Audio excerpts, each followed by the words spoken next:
So last week we talked about classifying triangles, and we classified the triangles last week by their angles. So we had acute triangles that had acute angles in them, angles less than 90 degrees.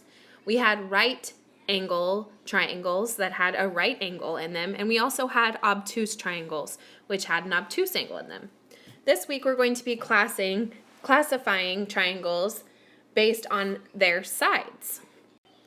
The three types of triangles we will be talking about are equilateral triangles, isosceles triangles, and scalene triangles. An equilateral triangle means all sides are equal. So if you look at this triangle here, all of the sides are the same length. That makes it an equilateral triangle. We hear the word equal in it, which helps us remember. An isosceles triangle that we see here has two equal sides and one side that is not equal. These are called isosceles triangles. And finally, a scalene triangle has all different lengths of sides, so none of the lengths are equal.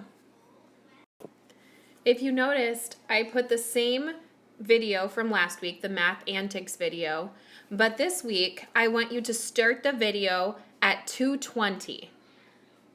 There is where it starts talking about classifying or identifying triangles by using the lengths of their sides.